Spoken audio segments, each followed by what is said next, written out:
I made a small presentation just to have the flow in place. So I'll share that, and we'll keep it interactive. Please feel free to ask me any question you want, or stop me anytime you feel that it's not making sense.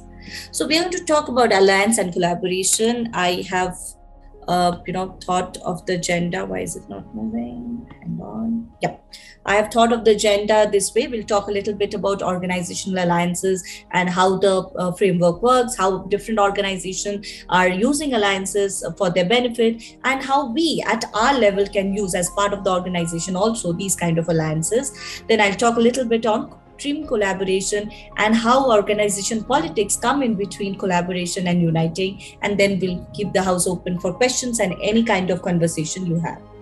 Right? So let's begin. The first thing I wanted to say is, why did I choose this as one of the topic that is close to my heart? I think of this way. You remember, all of you know, as kids we've heard about the lion and mouse story. When the mouse said that lion, don't eat me, one day I'll come and help you. And lion said, get lost, what will you help? You're a small mouse, I'm the mighty lion. And when the hunter came and put the net on top of the lion couldn't come out of it. The help he needed was from that but one small mouse whom he thought was useless. I always remember this story when I interact with people, be it my housemate or my auto driver or my peer or my seniors or whoever. Let's not think anybody small. Everybody has a role to play. And if we accept that, that is the core of alliance, and that is how it helps us in every sphere of life, right? Now let's move discussing a little bit on organization alliances. So I'm sure all of you know everything here, what I've written here. It's a little crowded slide, but I wanted to set the agenda because we are discussing business here, and there are multiple kind of alliances. So a lot of research has been done, and these 13 ways of alliances come out as the most crucial ones, or what we have seen in the industry. See, hierarchical relation, we all know when there is acquisition merger. In your world of cement industry, it's very well known. We've heard many acquisition, this taking up this name changing, wholesale coming in, this happening, that's happening, right? We all know how this works, so I'm not going to get into that. Second is joint venture. When two firms create they create a jointly owned legal entity, and then they go around with a specific purpose that they have to achieve. That is JV. A lot of good JVs are there in the industry. We all know about it, and I'm not highlighting again. Third is the equity investment, where you have no stake. You will not get into it. All you do is invest money. You buy some equity and you let the company function as it is.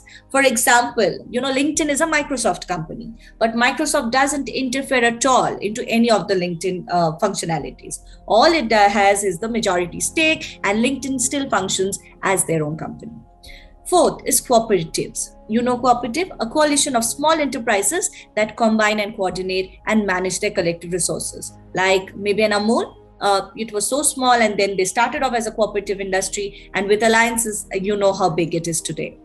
The R&D consortia, interfirm agreements for research and development collaboration. It's very important because when you do a technical alliance, again, we call them ISVs in the technology world. So what happens is, I make a product. Now you take a product on top of this and add your intelligence and make a new product. So basically, when you sell that product or I sell your product, we both are gaining revenue and growing together. So typically, these are the kind of alliances that we see in the, the data and the science world. Strategic cooperative agreements, contractual business network based on joint multi-party strategic control with the partner. So basically, again, you help me with this, I will help you with this, and that's where it ends. You make a contract and you say, like if I have 5 products and you also have 5 products, out of the 5, maybe 2 are competing. But there might be still a complementing area where I say that, okay, I will help you sell this 3rd product. In turn, you help me sell my 4th product. And together we win in that space while we are competing in the rest of the space. Cartels, we all know the big companies come together to control a price so that the price doesn't come down. And that's what cartels do. Fifth is the franchising model. Again, we all know how it works. I give it off to small partners. Licensing. One company grants another the right to use the patented technology. You use my technology and you pay me 1 rupee every time you use my technology, something like this, right? Subcontractor network, interlinked firms, where a subcontractor negotiates it. So I tell you, hello, I'm going to sell 2,000 ton of your cement in 1 month time, and but you have to give me an additional 5 rupees discount on every bag if I get this number. So that's the typical subcontractor network. Industry standard group, committees that seek the member organization agreements. Hello. Yes, question? No. Okay. Committees that seek the member organization agreement on the adoption of technical standard for manufacturing and trade. Again, 2-3 big companies, they decide on what will be the manufacturing standards. That's one more alliance, right? You cannot go back and say this is this. So the inherent, like in computer, again, every time they say Intel inside. So the chip, what will be the basic of a motherboard, things like this, they agree and they make it on a standard. Action set, short-lived organizational coalition where members coordinate their lobbying effort to influence a public policy making. We know to influence a government, big organization come together, form an alliances, though they are competition, but they know if that policy comes into play, it will be a win situation for all of them. That is when they come and become partners or become friends that particular period of time to lobby. And 13 is market relation, arm's length transaction between organization, coordinated only through the price mechanism. Again, you decide on a pricing and you say, we are not friends here, just that we come to an agreement. None of us will sell below this price because it becomes like a loss zone. And so that's a typical way of market relation, how it works. Okay, so these 13 are the well-known alliances that we have in the industry today. And whatever you see or you will learn or you will implement will be in 13 of them. A little bit of tweaking here and there. Any question from here? Is this 7th and 13th are not same? 7 and cartel is no. So cartel is where big organizations. So you remember, so it's like, there's cartel is not a very positive thing ideally, I think. It's typically they come together to, sorry? OPEC and cement are, correct, famous or notorious, you may say. Exactly. It's like coming together to bully, the market and to make sure that nothing goes out of their hand. It's like the second thing to monopoly, because monopoly, ideally government makes saying that monopoly is not a thing that will be allowed in a open market. That's when big guys come together and make a cartel and make sure that they have the entire ownership of the industry.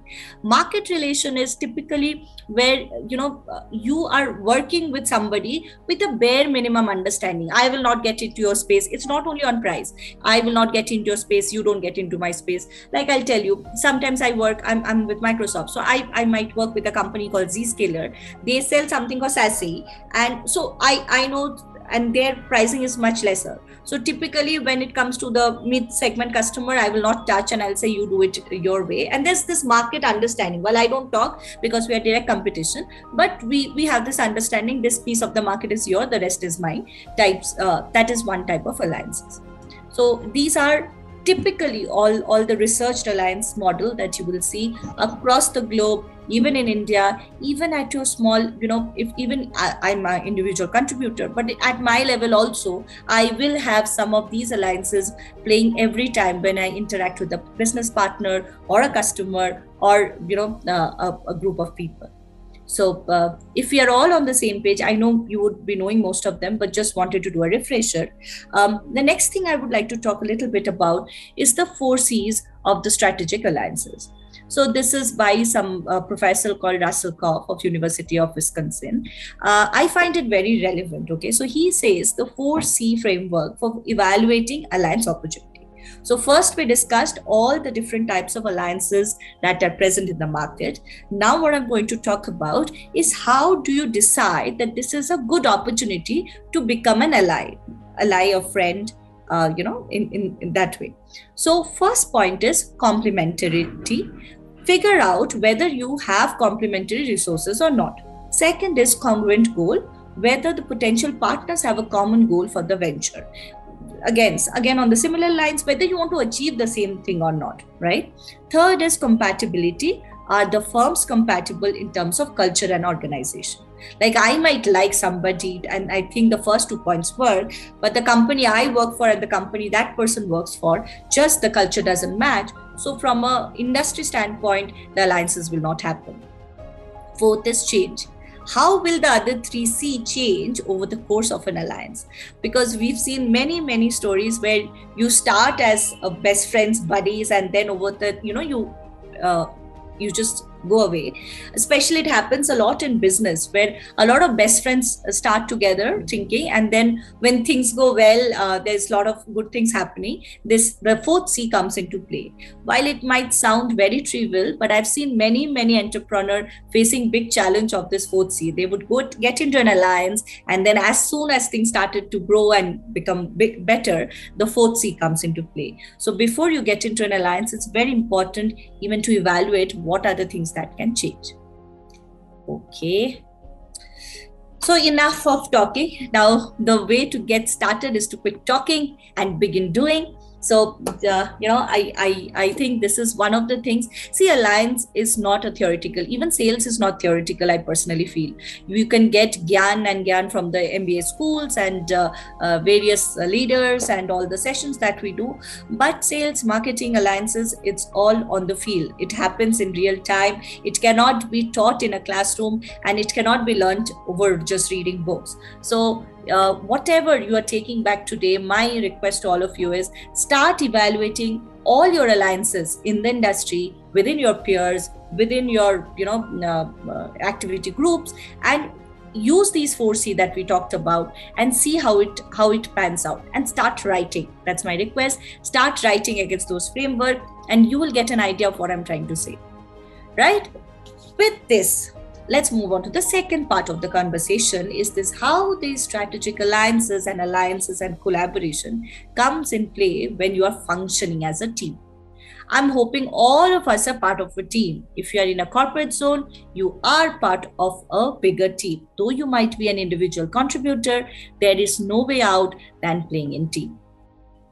So the first thing in team collaboration is this I call it, this my cheat book. So just to set the context, I've been very lucky to have great teams, and my collaboration power is that high that I can make everybody do work for me without anybody reporting to me. And as you can understand, I'm at home now while somebody else is closing deals for me, and I'm getting paid on my commissions, right? So the entire idea of collaboration and alliance is a win-win situation for both.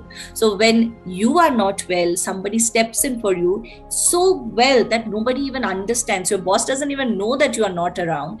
And similar way, when that person needs you, you also step in. So these are, like, it sounds very trivial, but these are the basic. My ex-boss has to work for a company called Palo Alto Networks before Microsoft. It's also very well cybersecurity. She used to call me queen of alliances, and he used to tell me queen of collaboration. But why it comes so easily to me and so difficult for a few other person? Problems, organization politics is a constant thing. It's not that one person, Saket is lucky and Saurav is unlucky. All of us go through the same grill. Men, women, you are junior, you are senior, you are mid-level, wherever. It is a reality, and we'll talk about it a little later. But before that, the first thing is inside us. What should we do first to win the team spirit and to become a part of a team? First thing is no judging. What is no judging? We all have this problem. It's not a problem, but it's called implicit bias.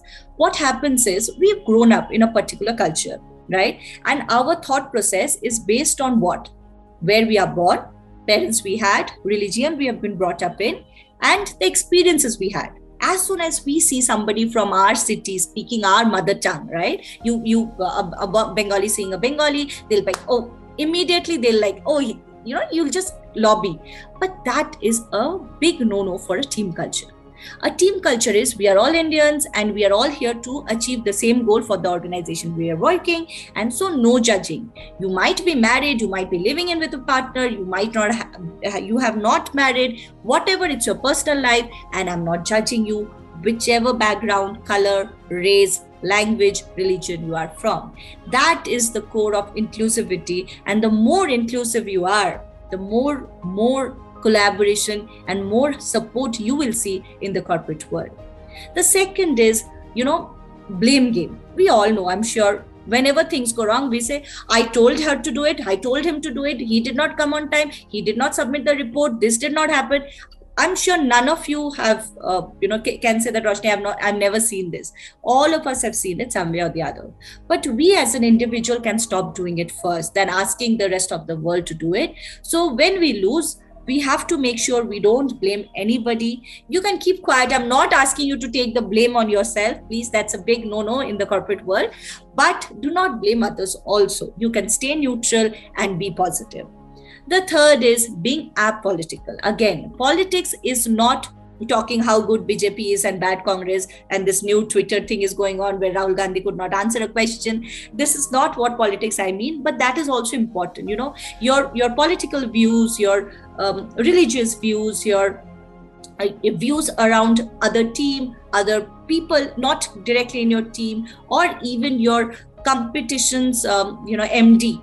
Do not make comments which are typically political or typically polarized to any kind of thought. So, and this is not only to you think something but you're not talking, but typically we should work on ourselves to be apolitical. It's people's choice what they want to do and what they want to believe, and it should be your choice also to have a free life of what you want to choose.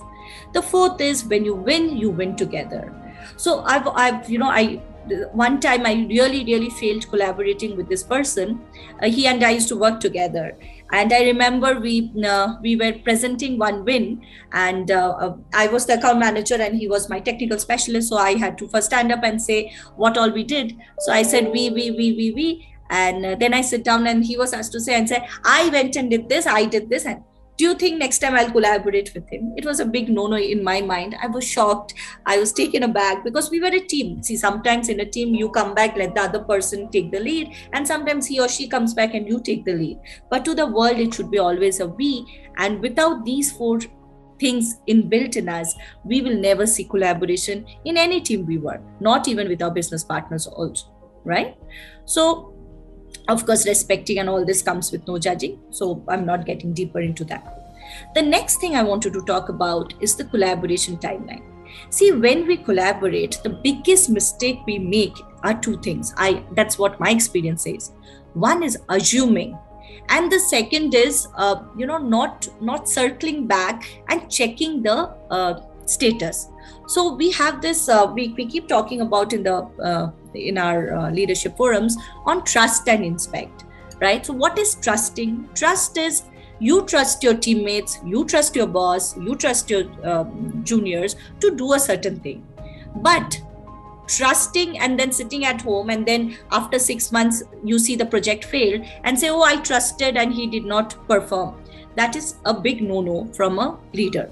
So you will trust, but then you have to inspect. And what is inspecting is basically nothing but regularly being in touch and just checking where are we on the project or where are we on what we decided to do together as a team.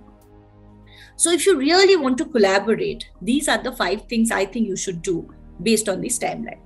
The first thing in collaboration is when you want to achieve something, you think of it, then you call for a meeting, you sit with your buddies, have a cup of coffee and decide on what is the plan. Tell them this is what I want to achieve. I want A, B, C, D, E help. Do a brainstorming with them. Hear them out. They might say, no, this will not work. This will work. Add it together and make a foolproof plan.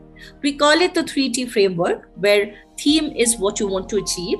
Team is who will own what, and time is in which time they will finish that work. You should document it, maybe in an Excel sheet or whatever, and then get back to your own circle. It's time for individual contribution. So all of you have decided who will do what. You let all of them do their own piece. This piece is very important. You know why? Because finally when you win, I see a lot of time people feel सब काम तो मैंने ही किया, उसने तो कुछ किया ही नहीं. So that feeling is a big no-no in collaboration.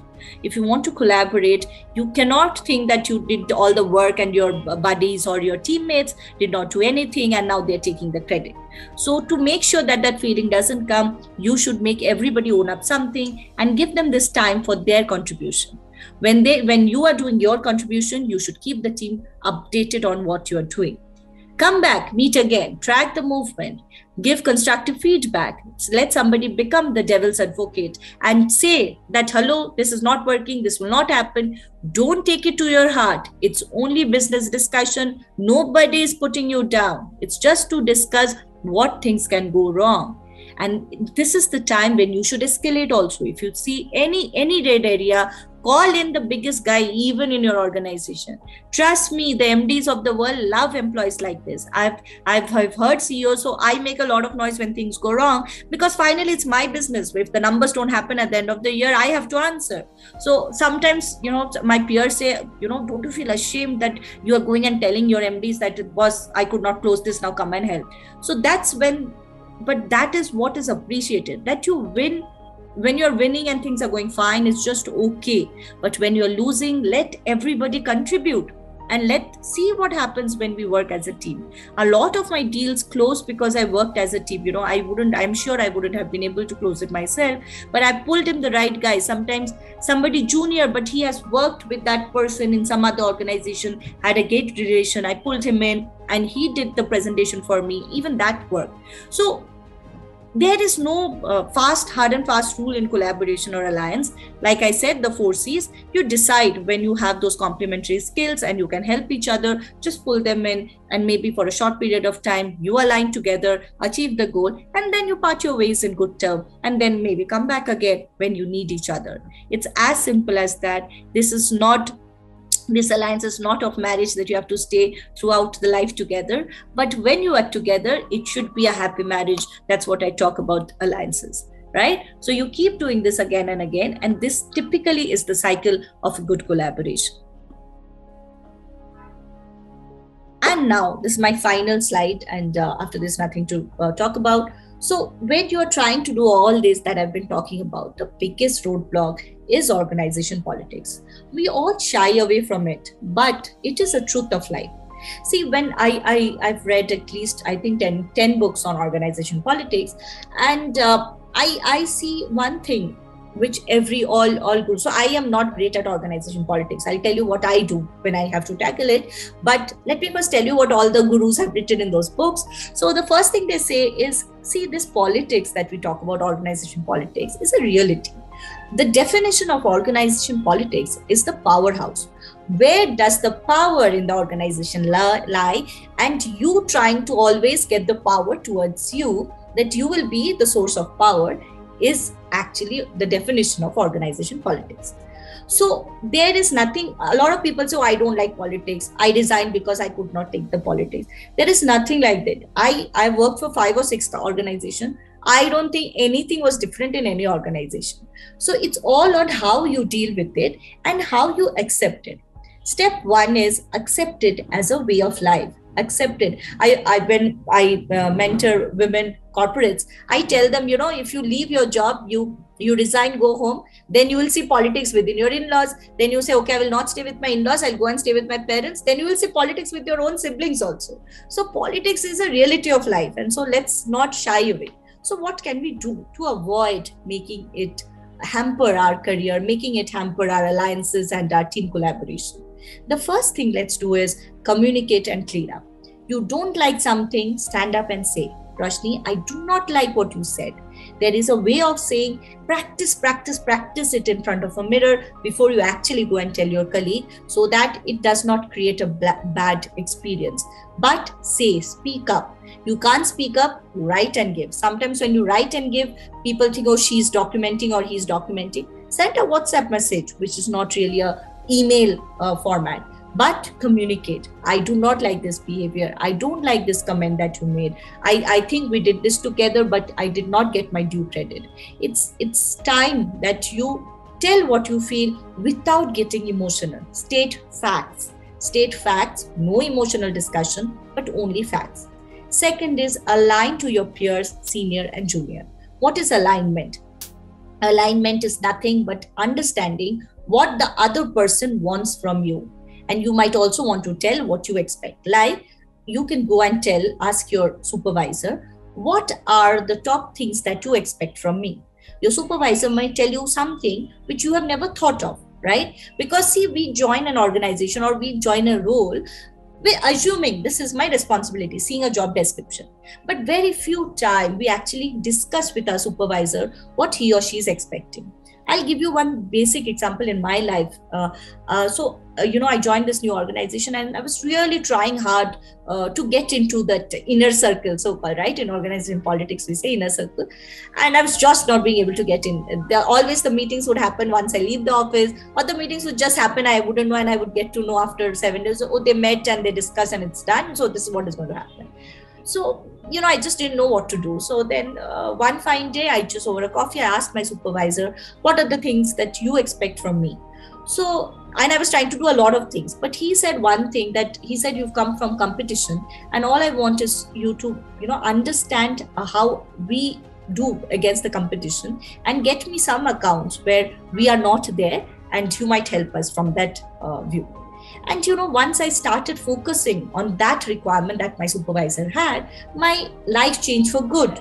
Suddenly all organization politics was not around me, in the sense I was also part of the inner circle. I was their friend. See, the whole idea is once the other person sees value from you, you will by default become part of the inner circle. So that's the second thing. Aligning is understanding what the others are expecting from you from a job profile perspective.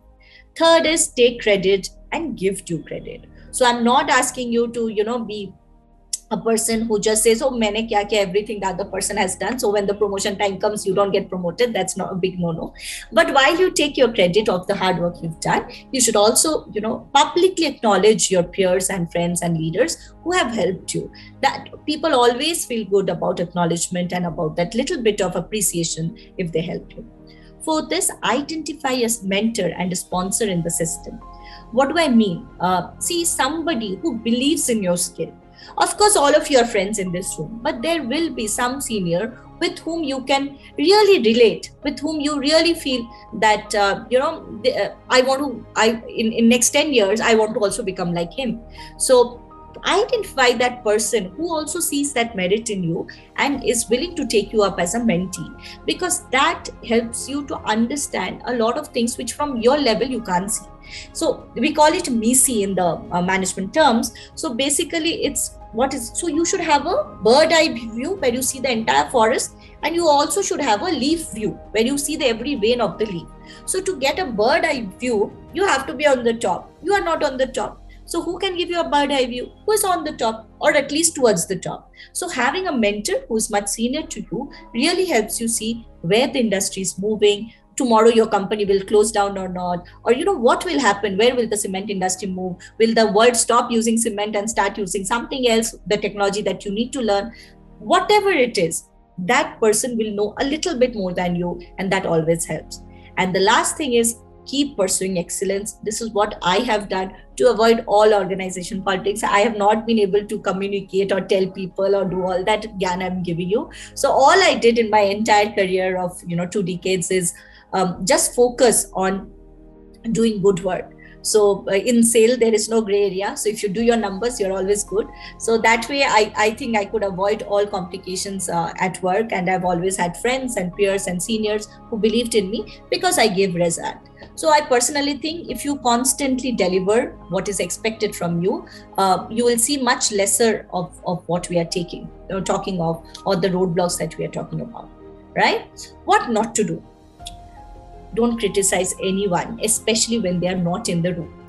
You can tell Mahima, this was a bogus session, you should get better speakers in front of Mahima. But when Mahima is not there, oh, what did Mahima get? She didn't even know what our industry is, a big no-no.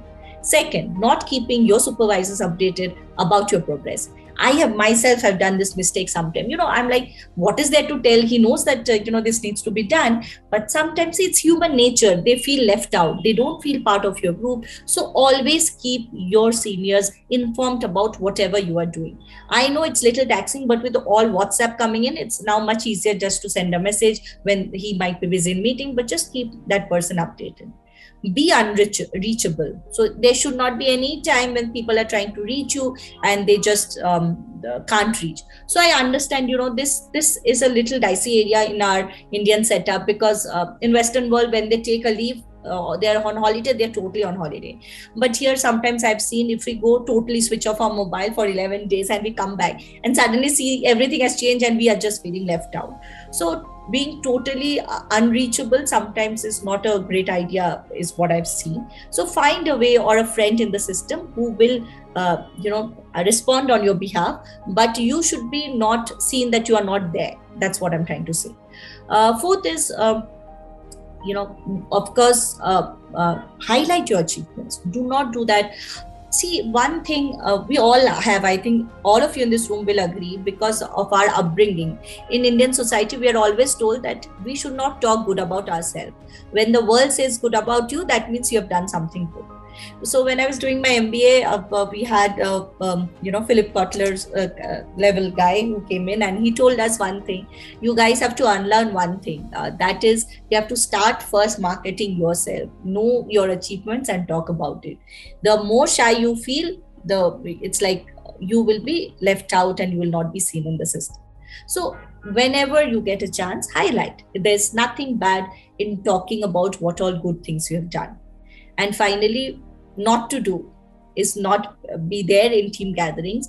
Whenever you get a chance, please find it and put effort. I'll tell you one thing. A lot of people tell me that alliances, the people who does alliance role in organization, what's the work? They just go have a cup of coffee and come back. All they have to do is sit with people and just talk.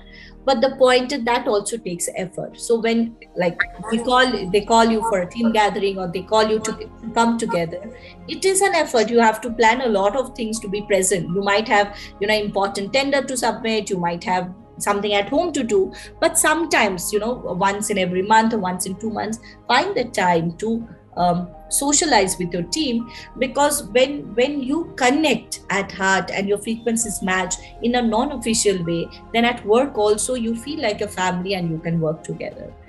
And see, so I think I've talked a lot, and I would like to close by talking about this. If we think of differences, there can be lots. I tell now, our country is severely polarized. We talk a lot about what different whoever is from what, right? So I tell all people that tomorrow, if everybody, we have 2000 religion in the world, and if all 1999 people are not there, or everybody converts to your religion also, then we will start finding differences of caste, creed, language, color, something or the other. Okay, so if we start finding differences, there will be no end to it. So as kids, we used to write, remember, essays, unity is strength. I used to always get that topic. India is diverse, but unity is our strength. So in alliances also, unity is the strength, and that's the core of collaboration and alliance.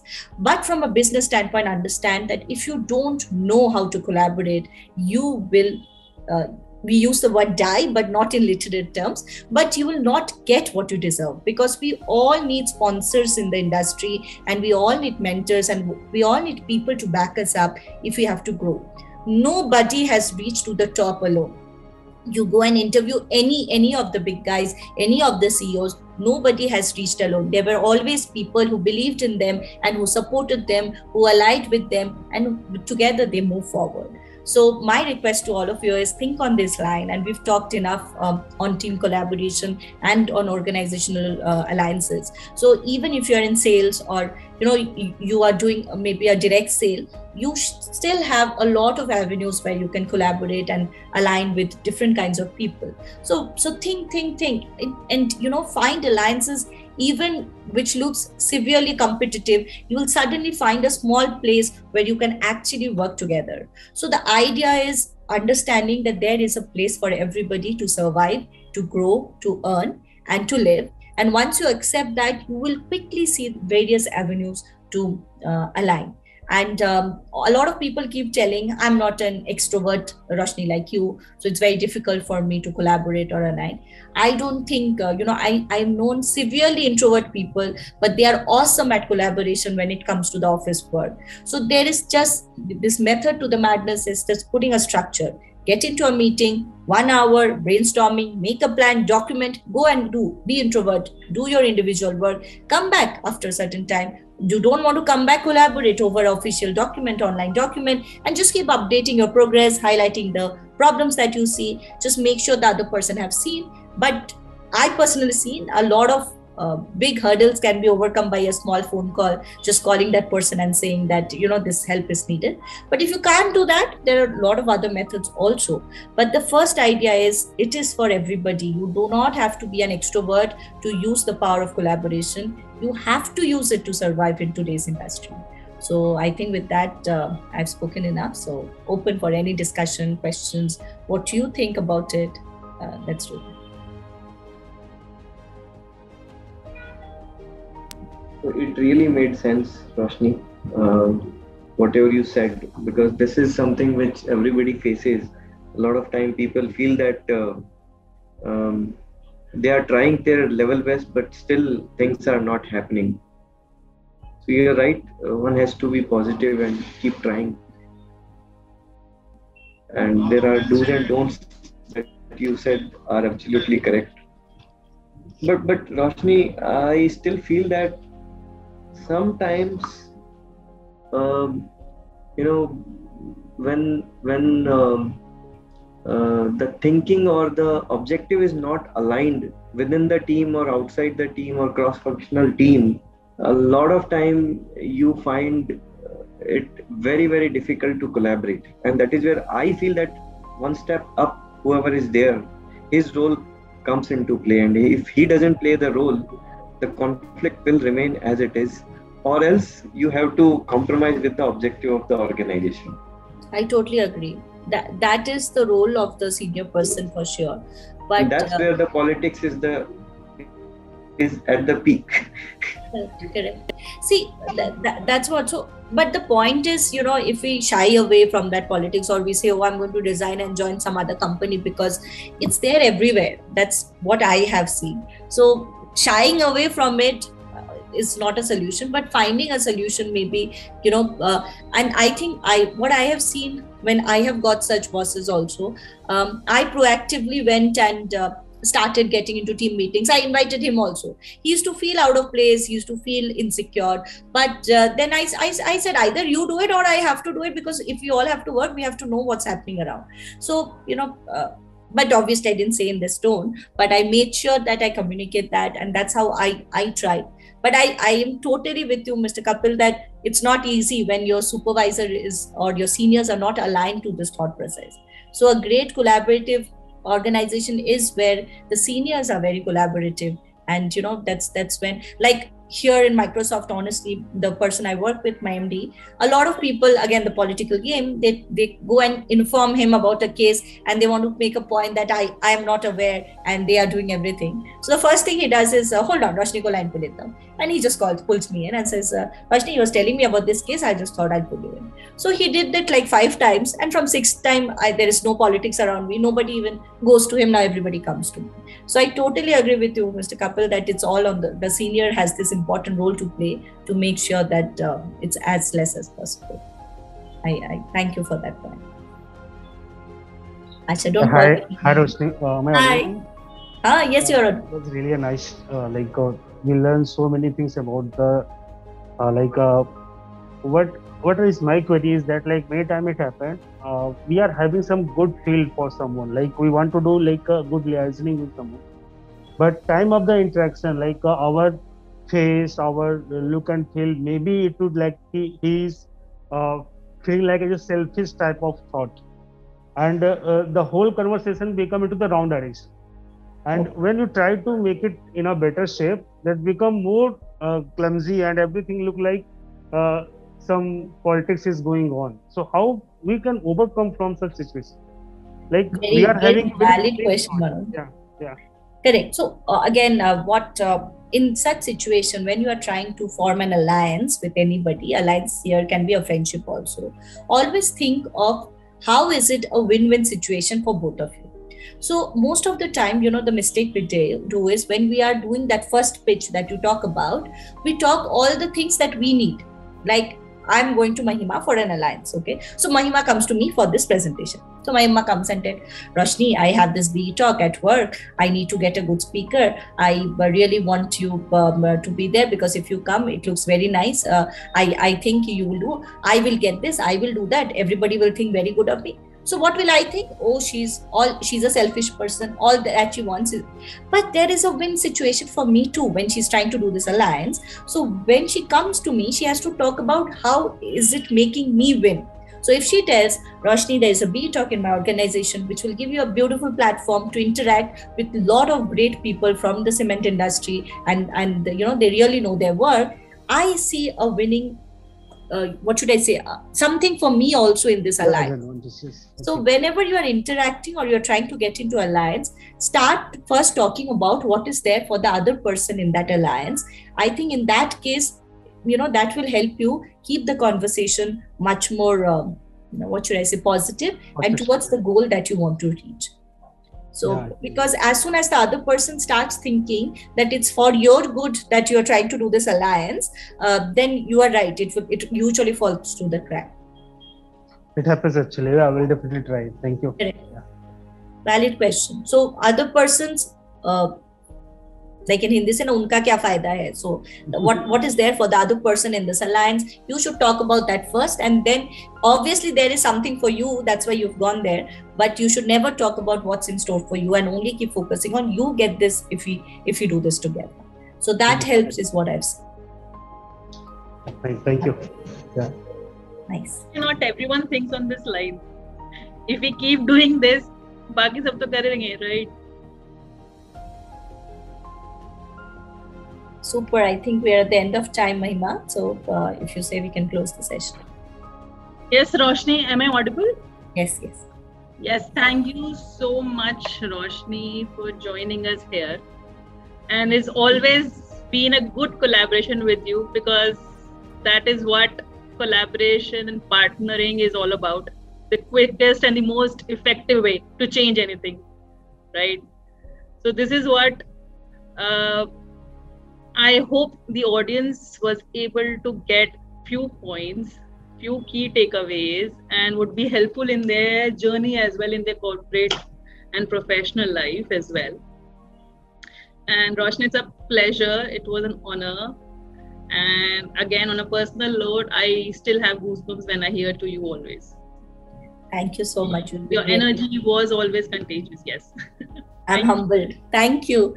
Thank you all for hearing me out. I hope you're taking back some pointers. If you want to debate on those points, you're most welcome. Debate among yourself also. Say that, she said this, but I don't think this makes sense. The more you talk about it, the more ideas we get. Talking creates a lot of, a lot of information still you get only by conversing, which still Mother Google can't give you. So I always encourage people to communicate, talk, be friends, be collaborative, and learn from each other.